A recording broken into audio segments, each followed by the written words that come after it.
السلام عليكم ورحمة الله وبركاته.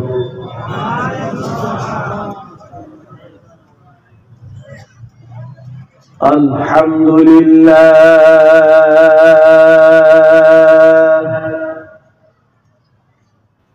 الحمد لله رب العالمين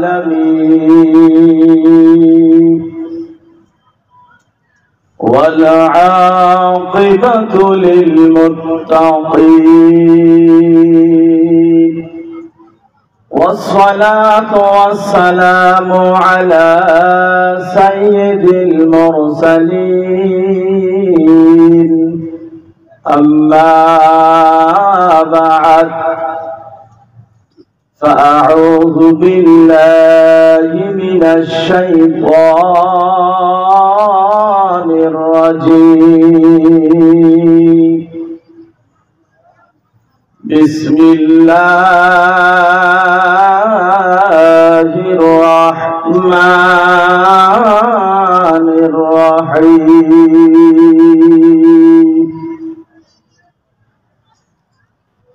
كنتم خير أمة أخرجت للناس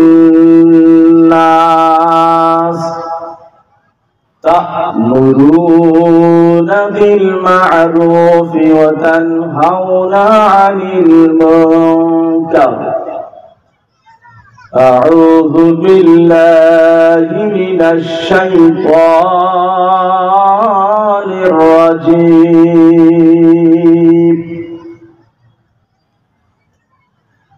ومن يطع الرسول فقد أطاع الله. وعن أبي هريرة رضي الله تعالى عنه قال رسول الله صلى الله عليه وسلم: من أطاعني فقد أطاع الله، ومن عصاني فقد عصى الله. أعوذ بالله من الشيطان الرجيم. إن الله وملائكته يصلون على النبي يا أيها الذين آمنوا صلوا عليه وسلموا تسليما. اللهم سيدنا مولانا محمد وعلى آله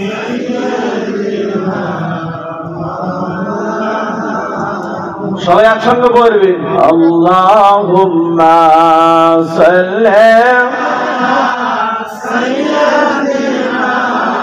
মাওলানা মুহাম্মদ ওয়া আলা আলি সাইয়্যিদিনা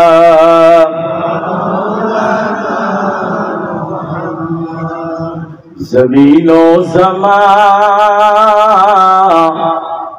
तुम्हारे लिए मकीनो मका तुम्हारे लिए बने दो जहां तुम्हारे लिए चुनीनो चुना तुम्हारे लिए बने दो जहां तुम्हारे लिए। अल्लाहुम्मा सल्ली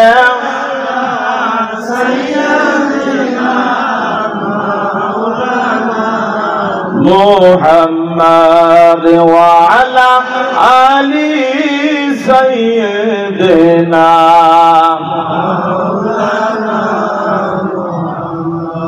উপস্থিত আজকের এই 87তম ইসালে সওয়াবের সম্মানীয় সভাপতি সাহেব, মঞ্চে বসে থাকা উলামায়ে কেরাম, হুজ্জাতে কেরাম, আমার সম্মুখে বসে থাকা মুরব্বিয়ানে কেরাম, যুবক ভাই বন্ধু বাবা সকল,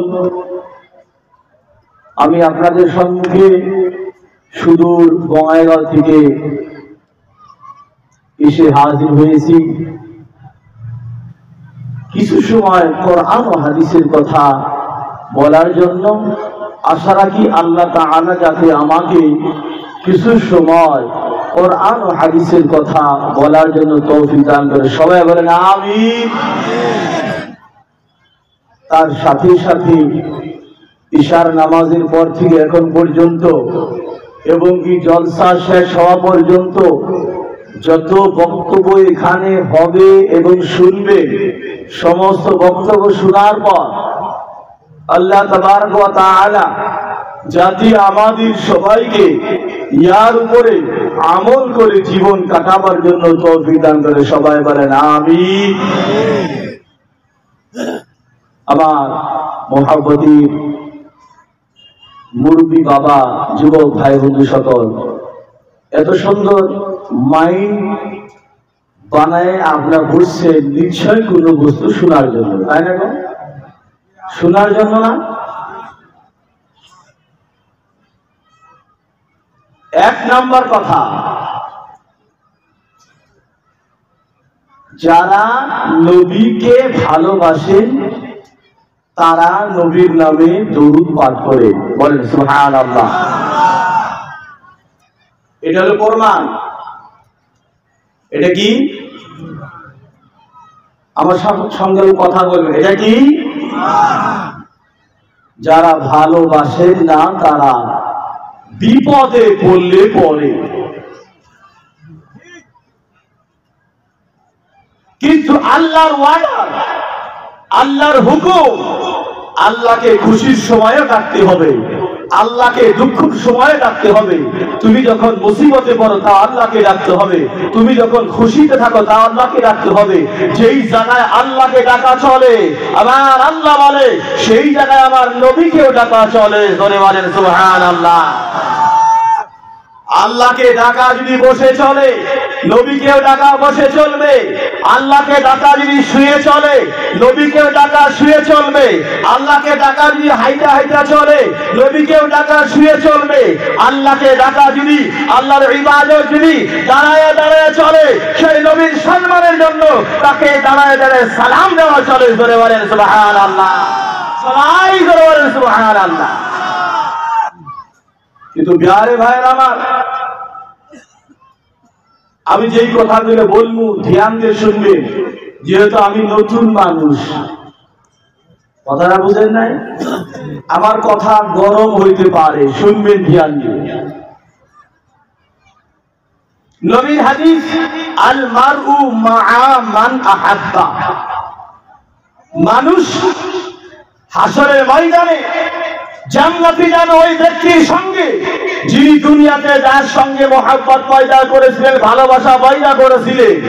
আপনি যদি একজন আলিমকে দুনিয়ায় থাকার অবস্থায় মহব্বত করেছিলেন, একজন ওলিকে দুনিয়ায় থাকার অবস্থায় মহব্বত করেছিলেন, সম্মান করেছিলেন, তাজিম করেছিলেন, তাহলে আলিম যদি জান্নাতে যায়, ওলি যদি জান্নাতে যায়, ওই ওলির সঙ্গে আল্লাহ রাব্বুল আলামিন, ওলির খাতিরে আল্লাহ রাব্বুল আলামিন আপনাকেও জান্নাতে যাওয়ার সুযোগ করে দিবেন। জোরে বলেন সুবহানাল্লাহ। আল মারউ মাআ মান আহাব্বা। মানুষ ওই ব্যক্তির সঙ্গে হাসরে নাসরে যাবে যেই ব্যক্তি যাকে দুনিয়ায় থাকার অবস্থায় মহব্বত করেছিলেন। বলেন সুবহানাল্লাহ। আমরা সবাই ওলিকে মহব্বত করি না গো? আর তুলে বলেন তো কে কে মহব্বত করেন? রাখেন। ও বাবা জিরামার, সুন্দর করে বুঝতে পারবা, আমার আল্লাহ কোরআন পাঠাইলেন, ইচ্ছা করলে ডাইরেক্ট নবীকে কোরআন দিতে পারতেন। পারতেন কিনা? জোরে বলেন কথা।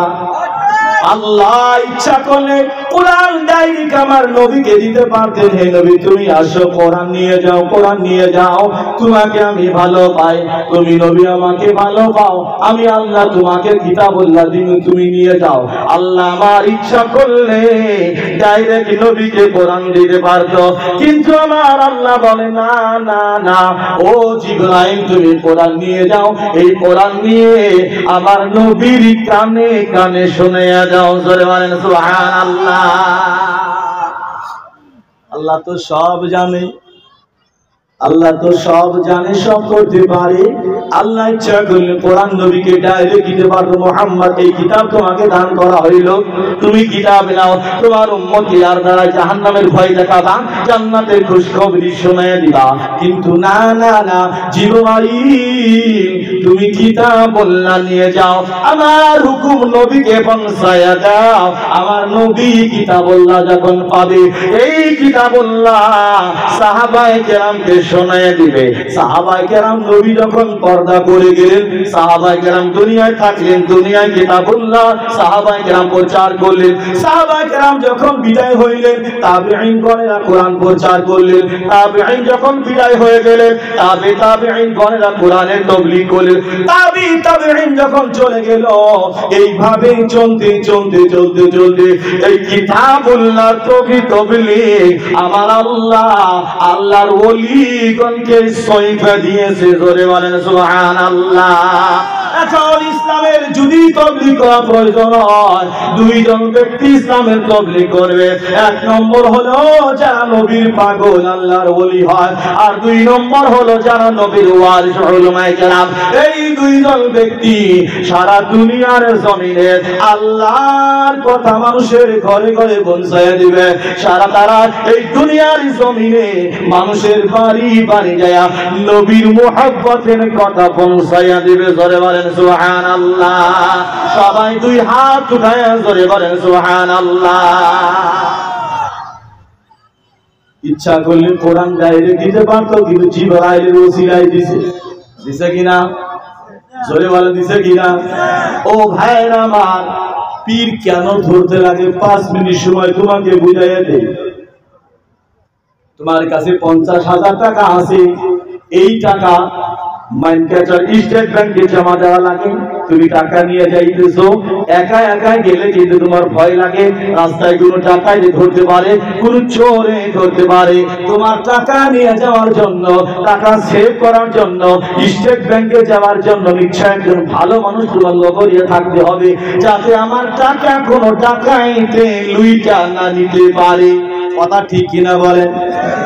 প্যারি ভাই আমার, টাকা ব্যাংকে জমা দেওয়ার জন্য তোমার সাথী যদি লাগে, দুনিয়ায় যত আমল করলা, নামাজ পড়লা, রোজা রাখলা, সওয়াব পায়, হজ করলা, যাকাত দিলা, যখন তুমি মারা যাবা এই সমস্ত নেকি নিয়ে তো নবীর দরবারে যাইতে হবে। তুমি তো নবীর দরবার চিনবা না, যার কাছে হাত দিয়া বায়াত হয়েছিল ওইজন আল্লাহর ওলি, তোমার আমল নামার সঙ্গে তোমাকে দিয়া আমার নবীর দরবারে পরিচিত করে দেব। ধরে বলেন সুবহানাল্লাহ। প্যারি ভাইরা, টাকা যদি নিয়ে যাও, চোর ডাকাতের ভয় থাকে, তোমার আমল নিয়ে যখন তুমি যাবা ওই জায়গায় নিশ্চয় শয়তানের ভয় থাকে। থাকে কিনা বলেন? থাকে কিনা ভাই? ঈমান যখন তুমি নিয়ে যাবা, আমল যখন তুমি নিয়ে যাবা, শয়তানের ভয় আছে, শয়তানে গুমরাহ করার জন্য চেষ্টা করব। আল্লাহ রাব্বুল আলামিন বলেছে, ওয়াবতাগু ইলাইহিল ওয়াসিলাতা, হে আমার মুমিন বান্দাগণেরা, ইয়া আইয়ুহাল্লাযীনা আমানু তাকুল্লাহা ওয়াবতাগু ইলাইহিল ওয়াসিলাতা, হে আমার মুমিন বান্দাগণেরা, আমি আল্লাহকে ভয় করো, ওয়াবতাগু ইলাইহিল ওয়াসিলা, এবং আমি আল্লাহর দরবারে পৌঁছার জন্য একজন ওলির হাত ধরো, ওসিলা গ্রহণ করো।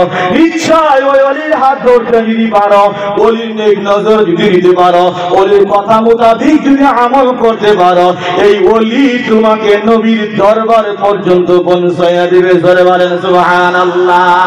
ভাইরা আমার, সেই জন্য একজন আল্লাহর ওলির হাতে হাত দিয়ে বায়াত গ্রহণ করতে লাগে। বলেন সুবহানাল্লাহ।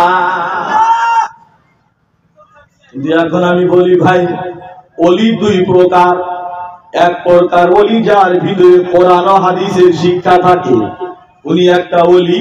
দুই নম্বর ওলি হলো যার ভিতরে উনি নিজে নিজেই বলে আমি বিশ্বাস, কিন্তু উনার ভিতরে কোরআনের শিক্ষা নাই, নবীর হাদিসের শিক্ষা নাই। যেইজন ব্যক্তির ভিতরে কোরআন হাদিসের শিক্ষা নাই, ওইজন পিশাবের কাছে বায়াত হওয়াটা হারাম। কেন? যার ভিতরে কোরআনের শিক্ষা নাই, যার ভিতরে হাদিসের শিক্ষা নাই, উনি তো নিজেই মূর্খ হয়ে আছে, শিক্ষিত হইতে পারে নাই।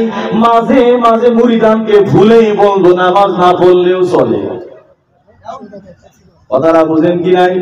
আমার ভিতরে শিক্ষা না থাকলে আমি আবুল তাবুল হালাল হারাম সব বলতে পারি, কিন্তু শিক্ষা যদি আমার ভিতরে থাকে আমি তো একটাও হালাল ছাড়া হারাম বলতে পারবো না। সেই জন্য আমার নবী বলেছে যিনি বিশ্বাস হবে ওনার একটা শর্ত হইতে হবে, হক্কানি আলিমে দিন পীর হইতে হবে। বলেন সুবহানাল্লাহ। যাতে ওই পীরের কাছে মানুষ হাত দিয়া ঈমান ও আমল হারা না হয়ে যায়। আর হক্কানি আলিমের কাছে যদি হাত দিয়া বায়াত গ্রহণ করে তাহলে ওইজন বান্দা কোরআনের সবকও শিখতে পারবো, হাদিসের কথাও শিখতে পারবো, দুনিয়াতে শুদ্ধভাবে আমল করতে পারবো, এবং যখন মারা যাব ঈমানের সহিত আল্লাহ ওনাকে মৃত্যু দান করবে। বলেন সুবহানাল্লাহ। ভাইরা আমার, পিশাবের বদনাম করতে আমি আরম্ভ করি নাই, কিন্তু কিছুগুলো পিশাব আছে উনার কাছে হাতটা পায়ে হাত গ্রহণ করলে উনি বলে জান্নাত আমি তোমাকে দেখায় দেব, নামাজ পড়ার দরকার নাই, খালি শুধু আমার খেদমত করলেই হবে। কথা বুঝাইছে কিনা? তাহলে মনে রাখবেন এটা মানুষ রূপে শয়তান, এটা পিশাব হতে পারে না। পিশাব নামে মানুষের ঈমানকে ধ্বংস করার জন্য ইনি ড্রেস বানাইছে। সবাই জোরে বলেন নাউযুবিল্লাহ। যারে ভাইরা আমার, আমরা আহলে সুন্নাত ওয়াল জামাআতের মানুষ, তাই না? আপনারা দেখি কে কে সুন্নি জামাআতের মানুষ? এই পৃথিবীর বুকে কত ফিরকা আছে আমি আমজাদার হিসাব করতে দেখাই, হিসাব করে দেখাইতে পারবো না, কিন্তু কয়েকটার নাম আমি থুলমুল বলতে পারি। শিয়া ধর্ম আছে, কাদিয়ানি আছে, তবলিগি আছে, খারজি আছে, ওয়াহাবি আছে, দেওবন্দি আছে, তবলিগি আছে, নদভি আছে, আসিমি আছে, ইলিয়াসি আছে। প্যারি ভাইরা আমার, কাদিয়ানি ফিরকা আছে, কতগুলা নাম বললাম ভাইরা আমার। সকলের নাম কিন্তু সবাই দাবি করে মুসলমান, নাম কিন্তু বেলেগ বেলেগ। কের নাম শিয়া, কের নাম হলো রাফিজি, কোন ব্যক্তির নাম খারিজি, কোন ব্যক্তির নাম তবলিগি, আবার কোন ফিরকার নাম কাদিয়ানি, কোন ফিরকার নাম জামাআতি, কোন ফিরকার নাম ওয়াহাবি, কোন ফিরকার নাম দেওবন্দি। প্যারি ভাইরা আমার, আমার নবী সাল্লাল্লাহু আলাইহি সাল্লাম হাদিসের ভিতরে বলেছে ওয়া তাফতারিকু উম্মতি আলা 73 মিল্লাহ, আমি মুহাম্মদ সাল্লাল্লাহু আলাইহি সাল্লামের উম্মত 73টা জামাতে ভাগ হবে, তার ভিতরে 72টা আমার উম্মত জাহান্নামে চলে যাবে, মাত্র একটা আমার উম্মত আমার কলেমা পড়নেওয়ালা তারা জান্নাতে যাবে। জোরে বলেন সুবহানাল্লাহ, সবাই জোরে বলেন সুবহানাল্লাহ। আর ওই একটা জামাতের নাম হলো আহলে সুন্নাত ওয়াল জামাআত। জোরে বলেন সুবহানাল্লাহ। তাহলে কিছু বুঝাইছে কি নাই? কিছু বুঝাইছে কি নাই? ও ভাই, তোমরা যারা যারা যা কিছু করো করতে পারো, কিন্তু একটা কথাই বলি, সুন্নি জামাতে তোমরা ঢুকে যাও, তাহলে তোমাদের ঠিকানা জান্নাতে হবে। বলেন সুবহানাল্লাহ। সাহাবায়ে কেরাম বলে ইয়া রাসূলুল্লাহ, ইয়া হাবিবাল্লাহ, 73 ফিরকা যদি আপনার উম্মত হয় হাসরের ময়দানে, 72 ফিরকা যদি জাহান্নামে যায়, একটা জামাত যদি জান্নাতে যায়, আপনি আমাদেরকে বুঝায় দেন আমরা কোন ফিরকায় আছি, আমরা কোন জামাতে আছি। আমার নবী বলেছিলেন মা আনা আলাইহি ওয়া সাহাবিহি, হে আমার সাহাবাগণ, যারা আমি নবীকে মানবে, যারা আমি নবীর পরে সাহাবায়ে কেরামকে মানবে, তারাই হলো আহলে সুন্নাত ওয়াল জামাআত। এই পার্টিটা আল্লাহর জান্নাতে যাইতে পারবে। বলেন সুবহানাল্লাহ।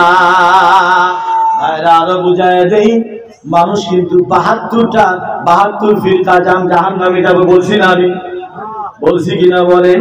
এই 72 ফিরকা কিন্তু হিন্দু কসারি নেপালি নয়। এই 72 ফিরকা তারা যারা নবীর কলমা পড়তেছে, যারা এই কোরআন পড়তেছে, যারা এই নামাজ পড়তেছে, যারা এই নবীর কলমার দাবি করে দুনিয়ার জমিনে চলতেছে। কারি ভাইরা আমার, একজন ব্যক্তি নামাজ পড়ে উনি আল্লাহর ডাকে, আবার মাঝে মাঝে বলে নবী আমাদের মতো সাধারণ মানুষ। ওই ব্যক্তি নামাজ পড়ার কারণে শুধু জান্নাতে যাইতে পারবো না, সাধারণ নবীকে সাধারণ তুল্য দেওয়ার কারণে ওইজন ব্যক্তি 72 ফিরকায় শামিল হয়ে গেল। সবাই জোরে বলেন নাউযুবিল্লাহ, আরো জোরে বলেন নাউযুবিল্লাহ। এখন আরো ভিতরে যাই, নবীকে সাধারণ বলা যাবে না, এটাই না বাজান ওয়াসিতে যাইছে কি না ভাইরা? নবীকে সাধারণ বলা যাবে না কেন? সাধারণ তো পাগলা মানুষ সাধারণ বলা হয়, বলা হয় না? পাগলাকে সাধারণ বলা হয়, বেনামাজিকে সাধারণ বলা হয়, মূর্খকে সাধারণ বলা হয়। নবীকে যখন সাধারণ বলবা, নবীর তুলনা মূর্খের সঙ্গে হয়ে গেল, নবীর তুলনা একজন পাগলের সঙ্গে হইল। আমার আল্লাহ বলে নবীর সম্মান তোমরা করো চাহে না করো, আমি আল্লাহ নিজেই নবীর সম্মান করেছি, তার প্রমাণ আমি কোরআনে দিয়ে দিলাম। জোরে বলেন সুবহানাল্লাহ। ওয়া রাফা'না লাকা যিকরাকা, হে নবী পৃথিবীর জমিনে তোমাকে কেউ সম্মান দিক চায় না, তাদের ঈমানের কথা, কিন্তু ওয়া রাফা'না লাকা যিকরাক, আমি আল্লাহ তুমি নবীর আলোচনাকে, তুমি নবীর ইজ্জতকে, তুমি নবীর জিকিরকে আমি আল্লাহ তাআলা উঁচা করে দিলাম। জোরে বলেন সুবহানাল্লাহ। কারি ভাইরা আমার, যেই নবীর সম্মান, যেই নবীর ইজ্জত, যেই নবীর তাজিম আমার আল্লাহ উঁচা করে দিয়েছে, এখন মানতেশ্বরবাসী যদি তাই না নবীর সম্মান তলে করতে চায়, পারা সম্ভব হবে কি? নবীর সম্মান আল্লাহ উঁচা করেছে, ওয়া রাফা'না লাকা যিকরাক। এখন মানতেশ্বরের মুসলমানেরা যদি বলে নবীর সম্মান আমরা কমায় দেব, সম্ভব হবে কি না? আমার আল্লাহ যেই মুহাম্মদ সাল্লাল্লাহু আলাইহি সাল্লামকে ভালোবাসে, আল্লাহ বলেন সেই নবীর সম্মান মর্তবা আমি আল্লাহ নিজেই উঁচা করে দিয়েছি। বলেন সুবহানাল্লাহ। সেই নবীর আলোচনা সম্মান আমি উঁচা করে দিয়েছি। ওই আয়াত কি তোমরা নামাজে পড়বা, ওয়া রাফা'না লাকা যিকরাক, আবার নামাজের ভিতরে নবীর সম্মানের কথা তোমরা বললা, নামাজ পড়ার পরে বাইরে আইসা বলবা নবী তো আমাদের মতো মানুষ ছিল। সবাই জোরে বলেন নাউযুবিল্লাহ। ভাইরা আমার, আমি মুফতি সাহেব হইছি বিলাই কইতে পারি না মুহাম্মদ সাল্লাল্লাহু আলাইহি সাল্লাম ফেরেশতা না, মুহাম্মদকে আল্লাহ তাআলা মানুষ রূপে দুনিয়ায় পাঠিয়েছিলেন। বলেন সুবহানাল্লাহ। কিন্তু সাধারণ মানুষ বলা যাবে না, মুহাম্মদকে সাধারণ মানুষ বলা যাবে না। যত নবী পাঠাইছেন, যত উম্মত পাঠাইছেন, যত সাহাবা পাঠাইছেন, যত ফেরেশতা পাঠাইছেন, ওই কায়নাতের ভিতরে যত বস্তু আছে, আল্লাহর পরে আমার নবীর সম্মান ও মর্তবা হয়। জোরে বলেন সুবহানাল্লাহ। আল্লাহর সমতুল্য আমার নবীর সমতুল্য দেওয়া যাবে না। যাবে গো? যাবে কি? কিন্তু যারা বলে নবীকে সাধারণ, যারা বলে ওরা আবার আমাদের উপরে ইসলাম মারে, বদনাম বাইর করে। আহলে সুন্নাত ওয়াল জামাআতিরা নবীকে সম্মান দিতে দিতে দিতে আল্লাহর সমতুল্য করে ফেলিয়া যায়। সবাই জোরে বলেন নাউযুবিল্লাহ। ও ভাইরা আমার, আল্লাহ গায়রে মাখলুক, আল্লাহরে কেউ আল্লাহ বানাই নাই। আমার নবী হইল মাখলুক, নবীকে আল্লাহ নবী বানাইছে। আল্লাহ না বানাইলে নবী নবী হইতে পারতো না। আল্লাহ নবীকে নবী বানাইছে, নবী আমার মাখলুক। গায়রে মাখলুক আর মাখলুক কখনো সমতুল্য হইতে পারে না। আল্লাহ আল্লাহ এবং দুনিয়ার যত বস্তু আছে, কোন বস্তু আল্লাহর সমতুল্য হইতে পারে না। বলেন সুবহানাল্লাহ। এরকম মুসলমান দেশে পাওয়া যায় কিনা? নবী সাধারণ মানুষ হয় না? আরো বুঝাই দেই, ফতোয়া মনে রাখবা বাবা, নবী সাধারণ মানুষ বলছাও কোনোদিনও বলিও না তোমার জন্য বিবাহ করা 4টা হালাল। কয়টা হালাল? একটু কথা বলেন। তাই বলে কালকে তোমরা যাদের একটা বউ আছে তাই 3টা আর বিয়ে করিও না, কিন্তু একটা আছে ওইটা নিয়ে থাকো। কিন্তু আমি ফতোয়া বুঝাইতে চেষ্টা করতেছি, আমার আল্লাহ কোরআনে বলেছে ফানকিহু মা তাবা লাকুম মিনান নিসাই মাসনা ওয়া সুলাসা ওয়া রুবা। যেই সমস্ত মহিলা তোমাদের নজরে ভালো লাগে একটা বিয়া করো, 2টা বিয়া করো, কি কয় 2টা বিয়া করো, 3টা বিয়া করো, 4টা বিয়া করো। কিন্তু 2টা বিয়া করলে তাদের মাঝখানে বিচার সমান সমান করতে হবে, 3টা বিয়া করলে তাদের মাঝখানে ফয়সালা সমান সমান করতে হবে, 4টা বিয়া করলে তাদের সমান সমান ইনসাফ করতে হবে। সমান সমান ইনসাফ যদি না করতে পারো, আমার আল্লাহ বলে তাহলে তোমাদের জন্য একটার হুকুম। জোরে বলেন সুবহানাল্লাহ, জোরে বলেন সুবহানাল্লাহ।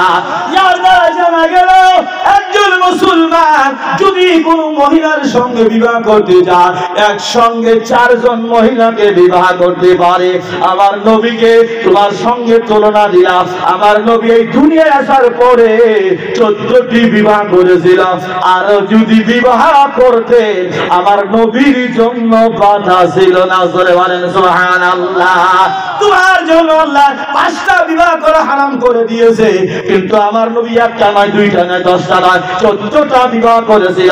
তবু আমার আল্লাহ নবীকে বলে নাই নবী গো তুমি 14টা বিবাহ কেন করলা। অর্থাৎ আমার নবীর খুশি, আমার নবীর প্রয়োজন হলে আরো যদিও নবী বিবাহ করতে, আমার আল্লাহ নবীর খুশিতে আমার আল্লাহ খুশি থাকে, আমার আল্লাহ নবীকে বাধা করেন নাই। জোরে বলেন সুবহানাল্লাহ। ইয়ার দ্বারা জানা গেল তোমাদের সঙ্গে নবীর কোনো তুলনা খাটবে না। কথা বুঝছেন কি নাই? এখন গায়রামি করলে চলবো না। তোমার জন্য 4টা হালাল, নবীর জন্য কোনো ফিক্স নাই। তোমার জন্য ফিক্স, তুমি 5টা বিয়া করলে হারাম হবে, নবীর জন্য 10টা 20টা বিয়া করলে হারাম হবে না।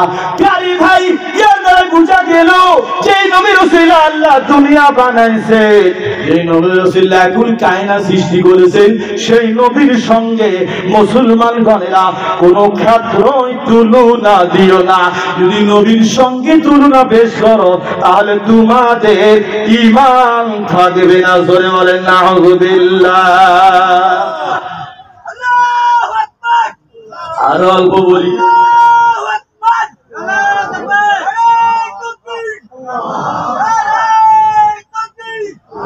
হবে আলহামদুলিল্লাহ, হবে হবে হবে আলহামদুলিল্লাহ।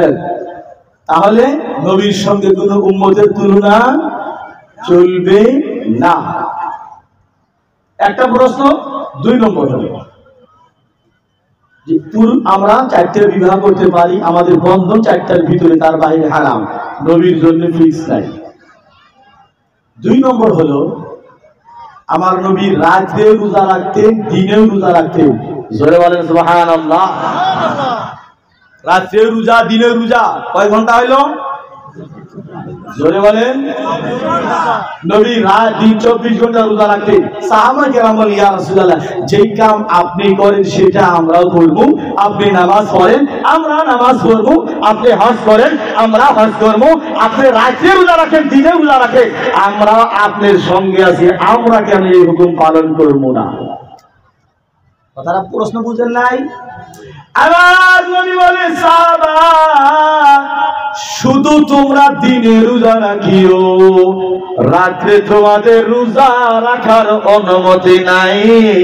লাইসা কামিসলি শাইউন, আমি নবীর মতো কোন বস্তু হইতে পারে না। আমার হুকুম বেলেগ হয়, নবীর হুকুম বেলেগ, আর তোমরা হয়েছো আমার উম্মতি, তোমাদের হুকুম হলো বেলেগ। তোমাদের জন্য দিনের রোজা চলবে, রাতের রোজা তোমাদের জন্য নয়। জোরে বলেন সুবহানাল্লাহ। আবার নবী আমার বলেন আমি রাতে রোজা রাখি, দিনে রোজা রাখি। রাতে যখন আমি রোজা রাখি আমার আল্লাহ রাতের বেলায় আমাকে খাদ্য পান করাইয়া যায়। জোরে বলেন সুবহানাল্লাহ। তোমরা যদি রোজা রাখো, তোমরা তো আল্লাহর প্রিয় বান্দা নবী হইতে পারো নাই, আল্লাহ তোমাদেরকে নবী বানায় নাই, সেই জন্য রাতের ইজাজত নাই। আমি রাতেও রাখবো, দিনেও রাখবো, কিন্তু তোমরা আমার সঙ্গে সমতুল্য দিয়ে রাতে রোজা রাখাটা তোমাদের জন্য সত্য হবে না, তোমাদের জন্য নিষেধ। কেবল মুমিনদের জন্য দিনের বেলায় রোজা রাখার অনুমতি। জোরে বলেন সুবহানাল্লাহ। এই জায়গায় সাহাবা কেন বললো না, নবী গো আপনি তো মানুষ, আমরা মানুষ, আপনি রাতে রোজা রাখে, তাহলে আমাদের জন্য নিষেধ কেন? কথাগুলা বুঝতেছেন কি? কথাগুলা বুঝতেছেন কি? ও ভাইরা, এইভাবে আবার কিছুগুলা উম্মত পাঁচ ওয়াক্ত নামাজ পড়বে, তারা বলবে নবীর দরুদ না বললেও চলে, নবীকে সালাম না দিলেও চলে, নবীর বেয়াদবি করার কারণে তারা নামাজ পড়ার খাঁটি নামাজ পড়া সত্ত্বেও আমার আল্লাহ তাদেরকে জাহান্নামের আগুনে নিক্ষেপ করে দিবে। বলেন নাউযুবিল্লাহ। ও ভাইরা, ফুরফুরা দরবারের মানুষেরা, ফুরফুরা তরিকা মাননেওয়ালারা মিলাদ কায়াম করে। মিলাদের একটা কথা বলে ওয়াজ আরো দিকে নিয়ে যাইতেছি। আমার নবী বলে যারা হজ করতে মদিনার জমিনে যায়, আমার নবী বলেন যারা হজ করতে গিয়েছে হজের সমস্ত কাম করলো, কিন্তু আমি নবীর মাজারকে সালাম জানাইল না, আমি নবীর কবরকে সালাম জানাইল না, আমি নবীকে সালাম দিল না, ওইজন বান্দা যদিও হজের সমস্ত কাম করেছে, আমি নবীকে সালাম না দিল মানে ওইজন বান্দা আমি নবীর উপরে জুলুম করে গেল। সবাই জোরে বলেন নাউযুবিল্লাহ। ও ভাই, হজ করতে গেলে 5 লক্ষ টাকা খরচ করার পরে সমস্ত হজের কাম তুমি করলা, কিন্তু নবীর দরবারে যা নবীকে সালাম দিলা, তার জন্য নবী আমার বলেছেন ওইজন বান্দা আমি নবীর উপরে জুলুম করে গেল। যদি কোনো বান্দা নবীর উপরে জুলুম করে, আমার নবী বলে সেই বান্দা হজের বিনিময় জান্নাতের উপযুক্ত হতে পারে না। পারবে কি? বলে পারবে কি গো? পারবে না। আর একটা কথা বলি, খুব সুন্দর কথা। সাহাবায়ে কেরামকে আমার নবী প্রশ্ন করেছে, হে আমার সাহাবা, এই দুনিয়ার জমিনে বখিল কে? বখিল বুঝেন না? কিরপিন কি গান ইংলিশে বলে মাইজারকে, দুনিয়ার জমিনে মাইজারকে। সাহাবায়ে কেরাম বলেন ইয়া রাসূলুল্লাহ, কিরপিন ওইজন ব্যক্তিকে বলা হয় যেইজন ব্যক্তির কাছে টাকা থাকার পরেও খরচ করে না। তাই না গো? আমরা কিরপিন এটারে কই না, কিন্তু আমার নবী বলল না না না সাহাবা না, কিরপিন ওকে বলা হয় না, আমি নবী বলো তোমরা শোনো, কিরপিন ওইজন ব্যক্তিকে বলা হয় যেইজন ব্যক্তির সম্মুখে আমি নবীর নাম নেওয়া হয়, তারপরে আমি নবীর উপরে দরুদ শরীফ পাঠ না করে ওইজন ব্যক্তিকে কিরপিন বলা হয়। জোরে বলেন নাউযুবিল্লাহ। কেন না আমি নবীর নাম শোনার লগে লগে ওইজন বান্দার উপরে দরুদ শরীফ পড়া ওয়াজিব হয়ে যায়। আমি নবীর নাম শোনার পরে দরুদ বললো না মানে কিরপঙ্গিরি করলো, ওইজন বান্দা যতই নামাজ পড়ুক না কেন হাসরের ময়দানে আমি নবীর সুপারিশ না করলে জান্নাতে যাইতে পারবে না। সবাই জোরে বলেন নাউযুবিল্লাহ। নবীর সুপারিশ ছাড়া কেউ জান্নাতে যাইতে পারবো তো পারবে গো? তাহলে কিছুগুলা মুসলমান 5 ওয়াক্ত নামাজ পড়ে, আবার সব কিছু ইসলামের করে, কিন্তু উনার সম্মুখে মুহাম্মাদের নাম নিলে মনটা বেজার করে ফেল দেয়। আছে না? আছে না গো এই দেশে? আমার চিকিৎসা করা এত দরকার নাই। একটা কথা মনে রাখিও, আহলে সুন্নাত ওয়াল জামাআত নতুন ফিরকা নাই, পুরান নবীর জামানা থেকে আসছে। সাহাবারা পাইছিল, তাবি পাইছিল, তাবে তাবি পাইছিল, আইমাই মুস্তাহিদিন পাইছিল, আল্লাহর ওলিগল পাইছিল। ওই জামাটা এখন পর্যন্ত চলেছে। তোমার দাদা করেছিল, তোমার বাবা করেছিল, এখন তুমি করতে চাও। খালি তুমি করো না, বড় বড় উলামায়ে কেরামে কাজ করতেছে, বড় বড় আল্লাহর ওলিগল এই কাজ করতেছে।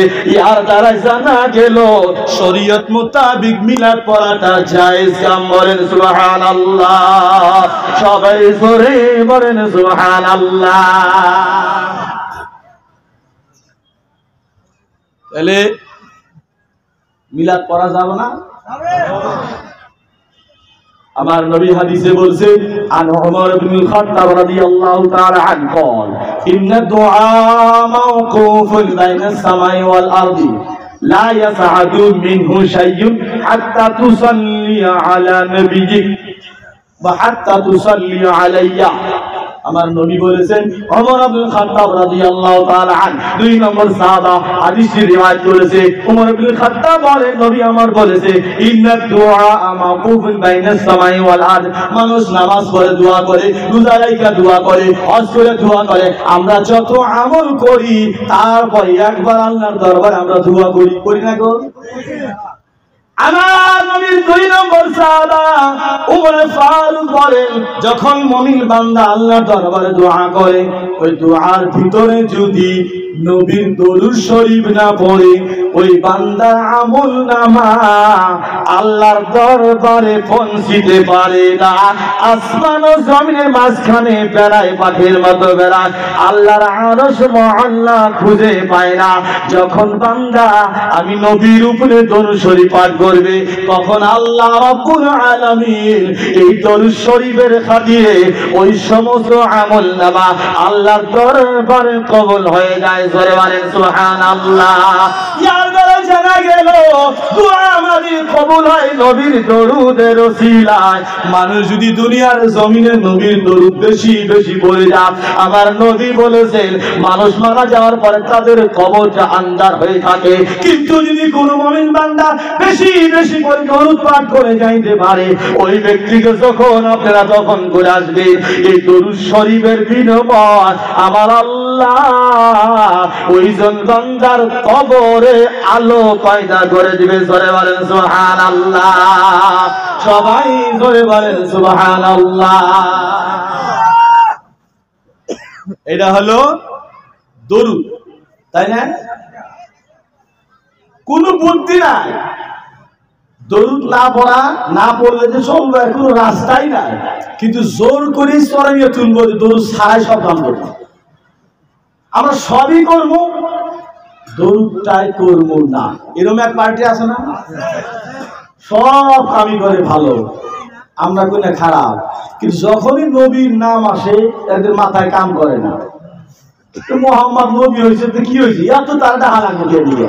কিন্তু আমার আল্লাহ বলে হাদিসে কুদসির ভিতরে, আমার আল্লাহ বলে মান যাকারাকা ফাকাদ যাকারানি।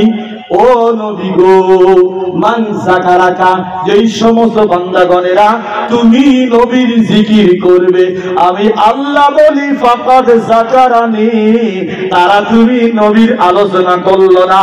আমি আল্লাহ বলি তোমার আলোচনা মানে তারা আমি আল্লাহর আলোচনা করলো। বলেন সুবহানাল্লাহ।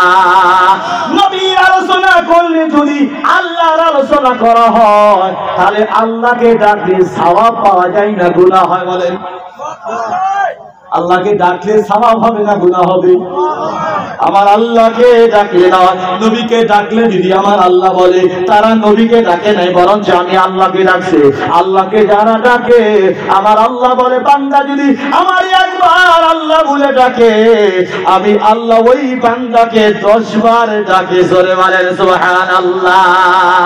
বান্দা যদি আমার আল্লাহ, আমি আল্লাহর আলোচনা জমিনের উপরে আমাকে বান্দায় আল্লাহ আল্লাহ বলে ডাকে, আমি আল্লাহ ওই বান্দার আলোচনা আসমানের উপরে ফেরেশতার সঙ্গে আমি করে থাকি। জোরে বলেন সুবহানাল্লাহ। তাহলে সেই নবীর আলোচনা বাদ দিয়া ইবাদত করলে নামাজ হবে না। প্যারে ভাইরা আমার, নামাজ পড়তে যাচ্ছি সেই জায়গায় নবীর আলোচনা ছাড়া নামাজ হবে না। আজানে যাও নবীর আলোচনা ছাড়া নামাজ হবে না। আকামতে যাও নবীর আলোচনা ছাড়া নামাজ হবে না। বাচ্চা জন্ম হইল ওই জায়গায় নবীর আলোচনা আছে, আজান আকামত দিতে হবে।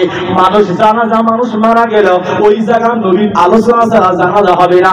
যখন দোয়া করবা নবীর নিয়ম ছাড়া দোয়া হয় না। সব জায়গায় যদি নবী ছাড়া কাম না চলে। আর দ্বারা আহলে সুন্নাত ওয়াল জামাতের মানুষেরা সবক নিল যে কোন জায়গায় নবীর আলোচনা বাদ দেওয়া যাবে না। বলেন সুবহানাল্লাহ। যারা নবীকে ভালো পায় না তারাও কিন্তু আজানে নবীর নাম নেয় না গো। যারা নবীর আলোচনা, যারা কবিলা চলে না, কায়াম চলে না, তারাও কিন্তু আকামাদে আশহাদু আন্না মুহাম্মাদার রাসূলুল্লাহ পড়ে। আবার কোরআন যখন তিলাওয়াত করে মুহাম্মাদুর রাসূলুল্লাহ তিলাওয়াত করে, নামাজে নবীকে সালাম দেয় আসসালামু আলাইকা আইয়ুহান নাবিয়্যু। আবার নামাজে নবীর উপরে দরুদ পড়ে আল্লাহুম্মা সাল্লি আলা মুহাম্মাদ। কিন্তু সব ক্ষেত্রেই নামাজে নবীকে সালাম দিল আল্লাহুম্মা সাল্লি আলা মুহাম্মাদ, নামাজের ভিতরে নবীর উপরে দরুদ পড়ল, নামাজ সিয়া বাহির হইয়া বলে এই দরুদ পড়াটা চলে না। কত ইনসাফ! ও ভাই তোমাদেরকে ইনসাফ শিখায়া দেই। নামাজে বললাম আসসালামু আলাইকা আইয়ুহান নাবিয়্যু, নামাজে নবীকে সালাম দিল, নামাজের ভিতরে দরুদ পড়ল আল্লাহুম্মা সাল্লি আলা মুহাম্মাদ। নামাজের থেকে সালাম ফিরানোর পরে বলে এই রকম ভাবে দরুদ পড়াটা বেদাত। আমাদের মাথায় কাম করে না। এত বড় ইবাদত নামাজ, নামাজের সমতুল্য কোন ইবাদত আল্লাহর হইতে পারে না। সেই নামাজে যদি নবীকে সালাম দিতে হয়, সেই নামাজে যদি নবীর দরুদ পড়তে হয়, তাহলে দুনিয়ার সমস্ত জায়গায় নবীর দরুদ পড়াটা সওয়াবের কাম। জোরে বলেন সুবহানাল্লাহ, সবাই জোরে বলেন সুবহানাল্লাহ। কিছু বুঝাইছে না গো? কিছু বুঝাইছে তো? নামাজে আল্লাহুম্মা সাল্লি আলা মুহাম্মাদ কইল, আসসালামু আলাইকা আইয়ুহান নবী সালাম দিল, নামাজ পড়ার সাথে আমি কয় কেটে বেদাত। মাথা আল্লাহ দিছে না, সবেরই দিছে না গো? ও ভাই, বেদাত খালি বলে আমরাই করি। আহলে সুন্নাত ওয়াল জামাতের কোন আলিম, কোন বিশাব, কোন মুফতি সাহেব মানুষকে বেদাতের সবক দেয় না, বরঞ্চ মানুষকে বেদাত থেকে পরিষ্কার করায়। বলেন সুবহানাল্লাহ। ও ভাই, এই কি কর মানকাসর এলাকার মানুষ তারাবির নামাজ একা একাই পড়ো না জামাতে পড়ো? আমি আমজাদ আলী বলি এটা বেদাত। এইবার রমজানে একা একা করিও, জামাতে করিও না, এটা বেদাত। কথাটা বুঝছেন কি নাই ভাই আমার?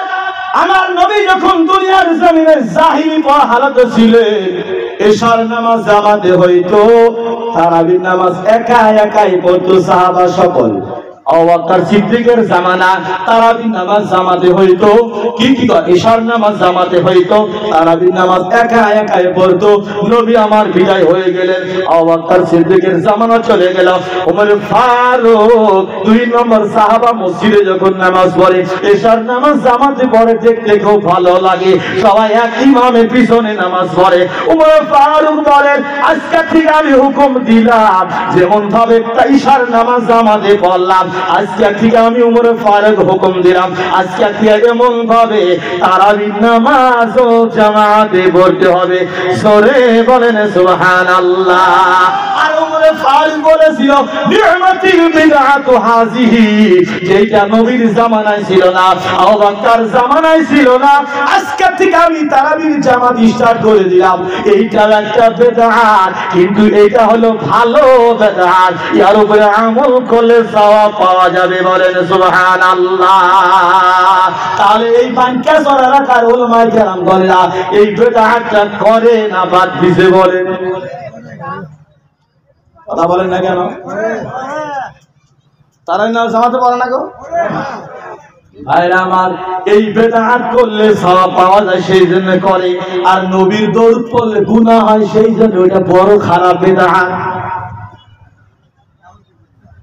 কথাটা ইঙ্গিত বুঝেন নাই? তারাবির নামাজ জামাতে বলে ওইটাও বেদআত, কিন্তু সওয়াব পাওয়া যাবে। আবার নবীর দরুদ পড়লে এটা হলো এর থেকে খারাপ বেদআত, এটা চলবেই না। আমরা তেমন মুসলমান নয় যে নবীর দরুদ ছাড়া আমরা আল্লাহকে খুশি করব। আমার আল্লাহ কোরআনে বলছে, আমি আল্লাহকে যদি খুশি করতে চাও আমারে ডাকলে পাবা না, আমারে খুশি করতে পাবা না। আমি আল্লাহরে খুশি করতে যদি চাও, প্রথমে আমার হাবিবকে খুশি করো। আমার হাবিব যদি খুশি হয়ে যায়, আমি আল্লাহ ওইজন বান্দার উপরে খুশি হয়ে যায়। এবারে সুবহানাল্লাহ। সুন্নি জামাতেরা প্রথমে নবীকে খুশি করতে চায়। আমার আল্লাহ কোরআনে বলছে, নবীকে যদি খুশি করতে পারো, আমি আল্লাহরে খুশি করার প্রয়োজন নাই। আমি আল্লাহ অটোমেটিক বলে দেই, যারা আমার হাবিবকে খুশি করেছে, আমি আল্লাহ তাদেরকে মুহাব্বত করি। জোরে বলেন সুবহানাল্লাহ। ওই সমস্ত বান্দাকে আমি আল্লাহ খালি মুহাব্বত করি না, ওয়াগফির লাকুম যুনুবাকুম, এবং ওই সমস্ত বান্দা যারা আমার নবীকে খুশি করছে, তাদেরকে আমি মুহাব্বত করি, পছন্দ করি, এবং ওই সমস্ত বান্দাগণের জিন্দেগীর সমস্ত গুনাহ খাতা আমি আল্লাহ মাফ করে দিলাম। জোরে বলেন সুবহানাল্লাহ। আহলে সুন্নাত ওয়াল জামাতের মানুষেরা প্রথমে নবীকে খুশি করতে চায়। আগে নবীকে খুশি করো, যখন নবী খুশি হয়ে যাবে, আমার নবী খুশি হয়ে গেলে আল্লাহ খুশি হয়ে যায়। আল্লাহ যদি খুশি হয়ে যায়, ওইজন বান্দাকে আমার আল্লাহ নবীর খাতিরে জান্নাতের ফয়সালা দিয়ে দিবেন। জোরে বলেন সুবহানাল্লাহ। আল্লাহুম্মা সাল্লি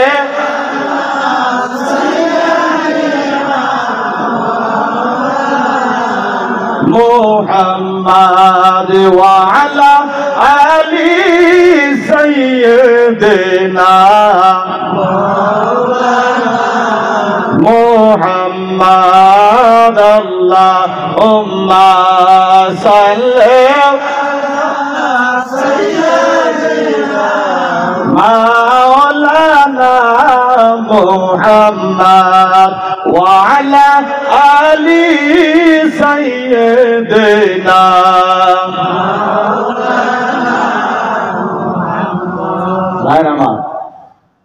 আজকের এই জলসাটা শুধু ঈসা আলাইহিস সালামের জন্য, তাই না গো?